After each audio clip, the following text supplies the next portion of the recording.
We start by joining the upper parts. Place the side front on the center front, right side facing right side. Sew the dart by 0.5 inch on both sides. It should look like this when you are done.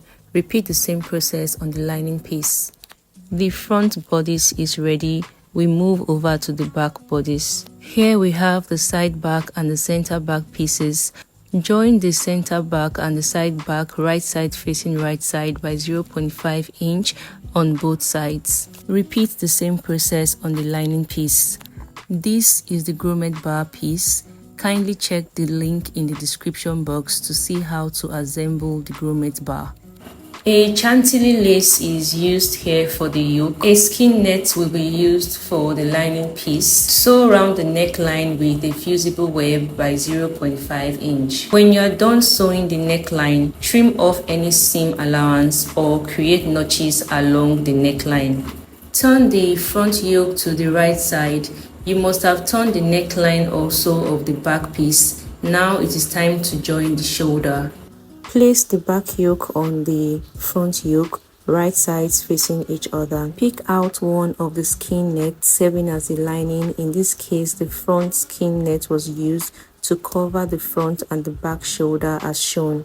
Sew the shoulder with 0.5 inch. Trim off excess seam allowance and it should look like this when you're done.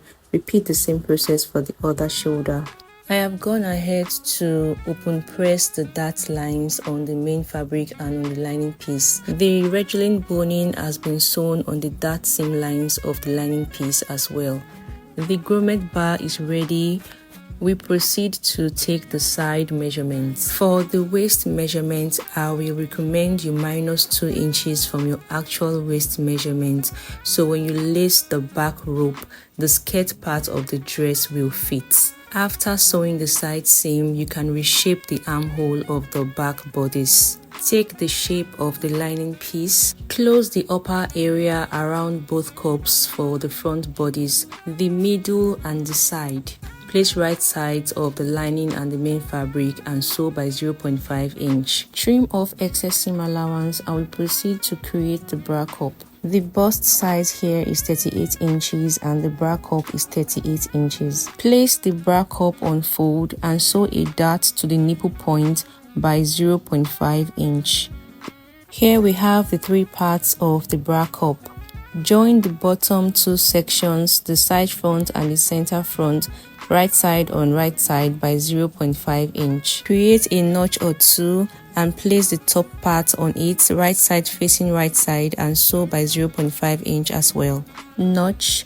Repeat the same process for the other bra cup as well as the lining pieces. With the help of a breast ball or a tailor's ham, open press the seams of the bra cup.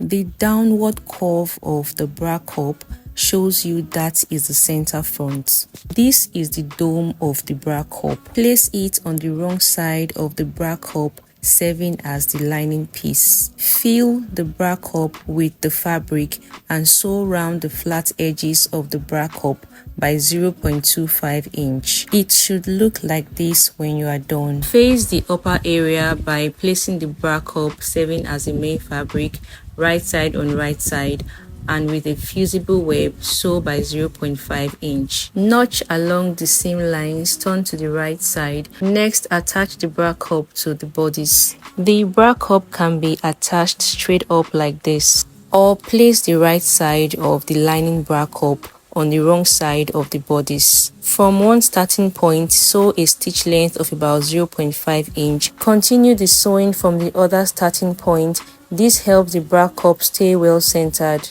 Next, top stitch the bra cup serving as the main fabric over the seam lines. Fold in 0.5 inch and top stitch very close to the fold. Start sewing from one starting point with a stitch length of about 1 inch and continue the sewing from the other starting point. Repeat the same process for the other bra cup. Attach the yoke to the bodice. Close the open end. Place right side on right side and sew by 0.5 inch. Turn inside out. Place the middle of the yoke underneath the bridge of the bodice. Top stitch by 0.25 inch from the middle to the end of one bra cup, then from the beginning of the other bra cup to the middle. Connect the back yoke by placing the right side of the yoke on the right side of the bodice and sew by 0.5 inch. Connect the grommet bar to the center back. Place right side on right side and sew by 0.5 inch. Neatly turn the seam lines of the grommet bar just attached with the lining fabric of the bodice. Place right sides on right sides and sew a straight line by 0.5 inch from the top to the bottom of the grommet bar seam line. Likewise, turn in the seam lines of the yoke attached, sew by 0.5 inch. When you are done, turn inside out, and this is how neat the wrong side of the corset should look.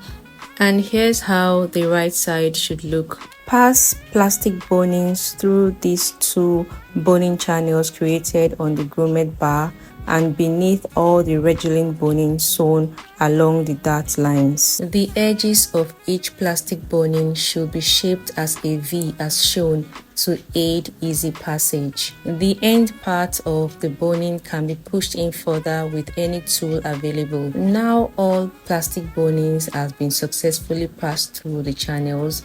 Bend in all seam allowances like a triangle as shown before any fabric is sewn across them. Bend in the seam allowances on the blouse hem of the main fabric and on the lining. Repeat the same process on the armhole area. Top stitch on them by 0.5 inch.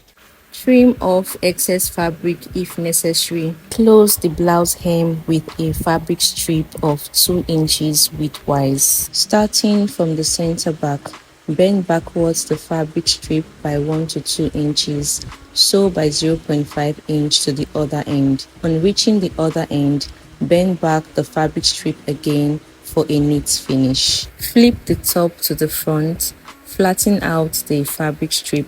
Fold by 0.5 inch and 0.5 inch again. Top stitch along very close to the fold. Here is how the front should look like. Come in from the center back by 5 inches. The dart length is 6 inches. From the 5-inch point, place the fabric on fold by 0.75 inch. Sew your darts on the lining pieces and on the main fabric of the back skirt. Cut out the connecting threads and we move over to the vent slits. Here on the table, both vents facing each other. Bend back the vent of one of the linings as shown. Highlight around the area. Add 0.5 inch seam allowance as shown. Cut out the vent extension on the lining piece. Here's how the main fabric vent will be sewn to the lining piece. Notch the top corner by 0.5 inch as shown. Connect both pieces with a straight line. Stop 2 inches before the hem of the lining. Move the lining towards the side. Turn the skirt's hem by 0.5 inch. Hold the meted corner like so. Mark the line and sew the angle. Trim off excess fabric. Align the center back. Sew the zipper allowance line. Sew the main fabric first. The zipper stop point is 9 inches. From the waistline, sew a loose stitch to the 9-inch point, and from the 9-inch point, back stitch and sew a normal stitch 0.5 inch below the vent extension. On the lining piece, mark 10 inches from the waistline.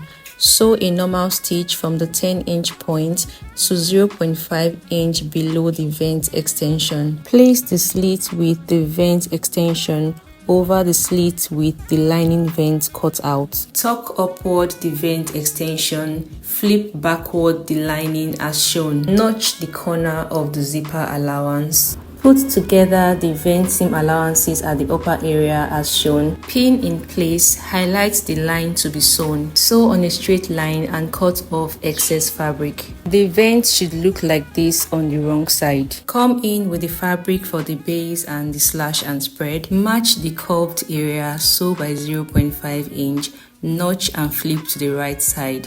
The spread area, with the help of the notches, pleat the spread to match up with the base. At this point, the base and the slash and spread fabric are coupled as one. Let's call this the drape skirt. Come in with the main skirt for the front. Place the drape skirt over it. Top stitch the sides of the drape skirt on the main front skirt to keep it in place. Now the drape skirt and the front skirt is coupled also as one. Come in with the back skirt and take the side measurements. First, take vertical measurements from the waist to the hip 9 inches and to the half length of the skirt 19 inches. Whilst taking the waist measurement, remember you are to minus 2 inches from the actual waist measurement. Divide the waist by 2. Divide the hip by 2 as well. On the knee line, minus 3 inches from the resulting answer on the hip line. Divide the leftover allowances by the side by 2 and share it on both sides of the skirt. Connect the markings from the waist to the hip, the knee line and to the full length of the skirt. Sew down on the highlighted line and repeat the same process on the other side of the skirt. This method of sewing is a bagged out seam. The lining is sewn separately from the main fabric. Take the measurements of the side shape for the lining the same way we did for the main fabric. When you are done shaping the lining of the skirt, this is how it should look. Come in with your zipper. The zipper is to be installed on the main fabric of the skirt. When the zipper is securely attached to the skirt, the lining will be used to turn in the raw edges of the zipper allowance. One side of the zipper has been turned in with the lining and this is how it looks. Repeat the same process on the other side of the zipper. Here is the cap sleeve to be attached to the chantilly long sleeve. Remember the main fabric is serving as the lining here. Turn the hem by 0.5 inch. Top stitch the seam allowance to one part of the fabric. That should serve as the lining. Weave the upper area of the sleeve. Come in with the chantilly long sleeve. Place it on fold and from the top of the sleeve, mark a length of 4 inches. Create a notch on the 4-inch point. It is on this point the cap sleeve will be attached. Sew a loose stitch along the cap of the sleeve. Pull on the threads to create the gathers. The gathers should fit from one notch on the chantilly sleeve to the other notch. Top stitch the cap sleeve on the chantilly sleeve as shown. Measure from one end of the sleeve to the other to get the middle. Creatively create pleats on the cap sleeve and top stitch on the chantilly sleeve. Sew the side seams of the sleeve with a French seam. First, sew the seam on the right side of the sleeve by 0.5 inch, then turn to the wrong side and sew again by 0.5 inch. On reaching the sleeve's hem, you can decide to take the actual measurement of the round sleeve. Here it is 4.5 inches. When you are done sewing, turn the sleeve to the right side. It is time to attach the sleeve to the top. Match up the side seams of the sleeve with the side seams of the top. Sew round the armhole by 0.5 inch. Install the sleeve on the other armhole. When you are done, it is time to attach the top to the skirt. Place the top on fold, center front to center back. Use the underbust as a guide to mark the half length. Here the half length is 17 inches. Mark this measurement on the waist on the side seam. Match up the side seams of the skirt with the side seams of the top. Ensure the center back and the center front of the skirt and the top match up. Measure the inches from the center back of the skirt crossing the grommet bar of the top. Here it is 3.5 inches. Unzip the skirt and turn in. Place right sides on right sides of the fabric. Sew by 0.5 inch. Cut off the excess zipper. Create a notch at the end of the 3.5 inch point. Turn the sewn area inside out and flip out the notched area, and this is how it should look. Repeat the same process on the other side. Zip the skirt and go ahead to weave around the raw edges of the waistline. On the half length of the top at the center front, come down by 3 inches. Highlight the basque, the V-like shape. Stop the V 1 inch before the side seam of the top. Continue with a straight line to the center back. Create this same line on the flip side of the top. The total length of the basque at the top center front is 3.5 inches. On the skirt, mark 3 inches. The 0.5 inch allowance left is to sew the skirt to the top. Highlight the basque line and go ahead to cut out. On opening the skirt flat, this is what it should look like. Weave the raw edges of the waistline. Lay open flat the top. Highlight the middle while sewing the skirt to the top. Remember, there are plastic bonings on the channels. When you sew, skip all plastic bonings. They should be about 0.5 inch. Backstitch, skip, continue sewing, and repeat the same process through all the boning channels. Place the middle of the skirt on the middle of the top. On reaching a plastic boning channel, lift up the foot, skip over the boning channel, backstitch on the other side, and continue sewing to the center back, and again from the middle to the other center back. A quick tip here before proceeding to the other center back: create a notch on the middle to release any tension. Preferably, you can decide to sew from the center back, meeting up with the middle point. When the skirt is fully attached to the top, we have a dress. Finally, come in with a fabric strip by width 1.5 inch for the lacing rope. The length can be as long as 120 inches. Fold in by 0.5 inch on both sides to the middle. Top stitch very close to the fold till you get to the end. The pleated design on the over bust was a last minute decision. You cut a strip and pleat around that area. If this tutorial was helpful, please drop a comment, like, share and subscribe. Don't forget to turn on your notification bell for more videos. Bye.